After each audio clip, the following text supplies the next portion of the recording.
with the estradiol levels being low, sometimes doctors might treat them a little overhandedly with the hormones. Entering menopause, you do want to kind of wade into the water slowly. Like, you don't want to jump in the deep end. I always say if you give too much of something, then you got to back yourself out because you've gone too far.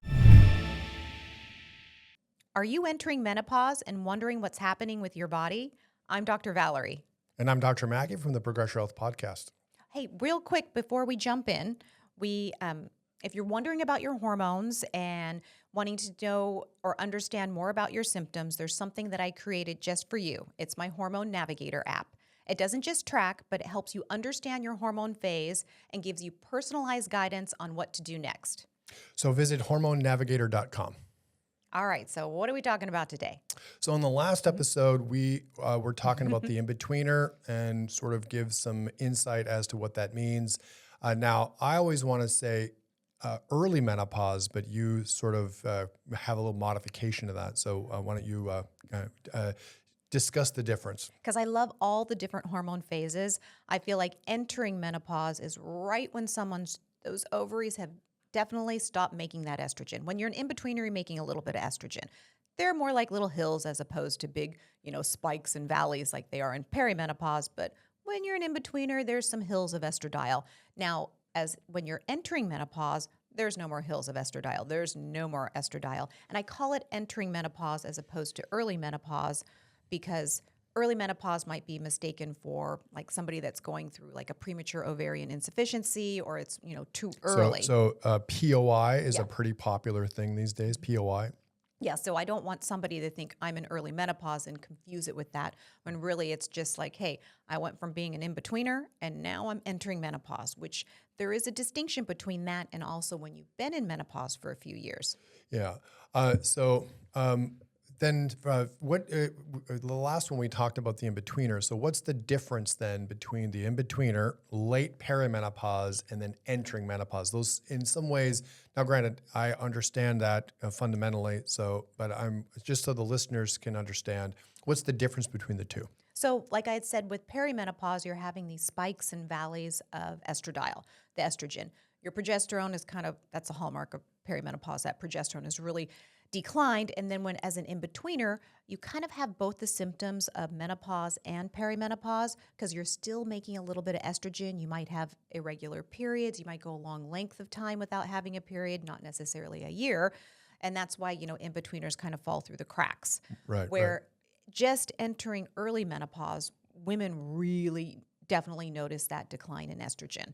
So that's where I always kind of liken it to, you're working, one of your employees, or maybe you have a business, or one of your employees, or one of the team members that you work with, bails, and then everybody's trying to reshuffle and they get more work. They don't know how to do this employee's job, and they're trying to reshuffle. It's the same thing when estrogen's left the building. The body's like, oh my goodness, we have to reshuffle, reorganize, and try to create a new balance. So estrogen is your most valuable player. And now, obviously for a woman, that makes a lot of sense. The more estrogen she has relatively, usually the better she feels, the better she performs, the better her mood, all those things. So now what does a woman experience in general as she's entering into that early menopause? Of course, one of the classics that people talk about is the hot flashes and night sweats.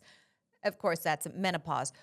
But they really, I've had women that are changing their pajamas at night because they're sweating through them. They're sleeping on a towel. They have the AC cranked and their partners are all shivering and wearing a lot of clothes, or, while she's tossing off the blankets and then putting them back on. So that's really classic when that estrogen drops. But what I think a lot of people don't realize, or maybe it's not talked about enough, is the brain fog. Like that cognitive.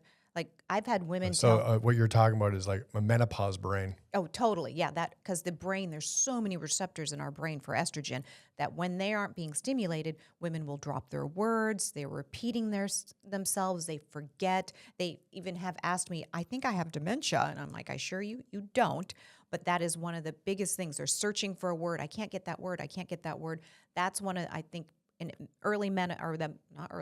entering menopause, that's one of the distinctions that I think women have a lot of trouble with.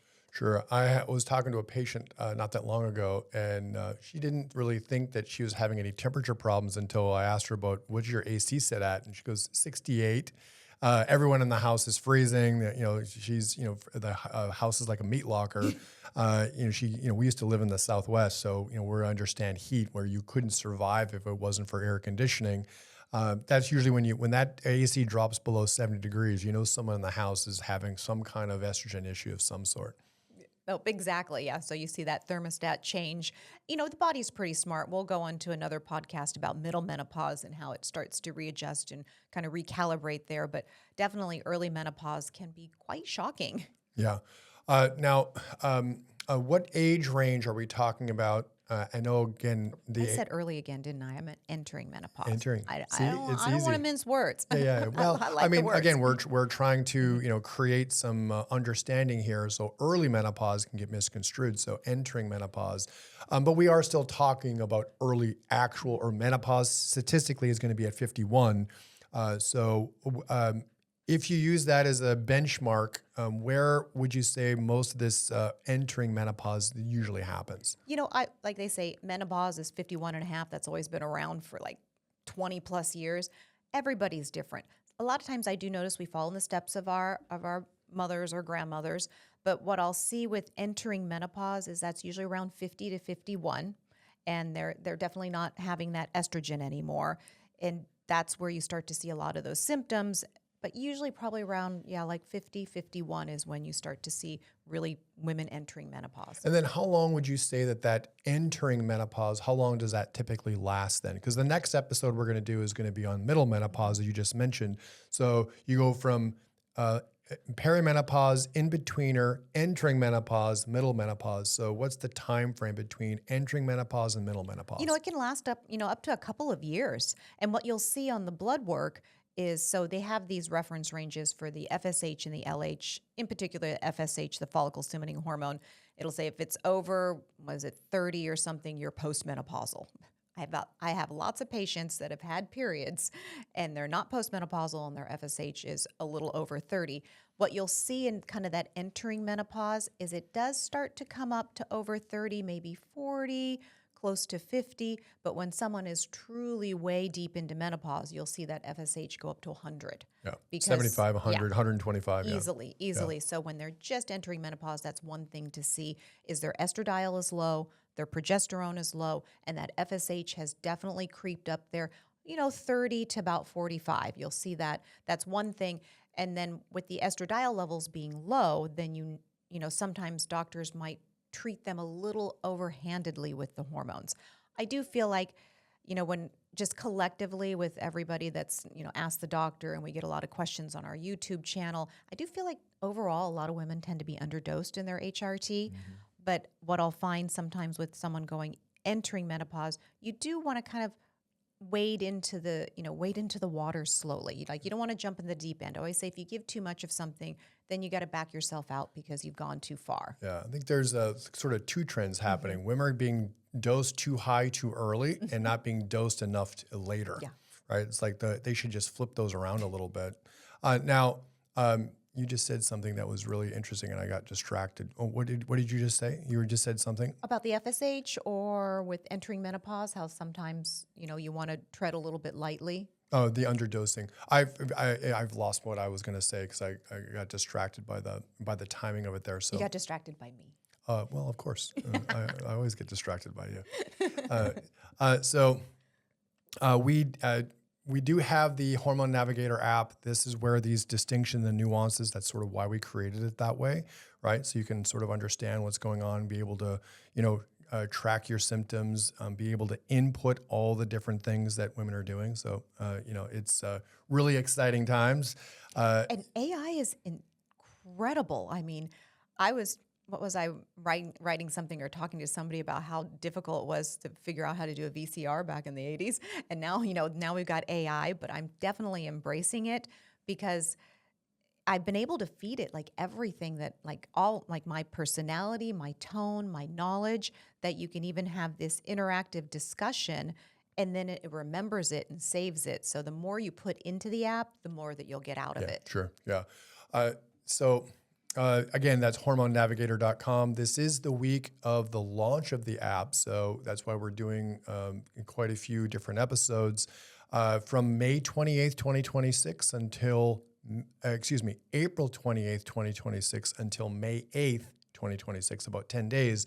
The platformstudio.com is offering a 20% discount. So if you're interested in hormonenavigator.com, you can save a little bit of money there.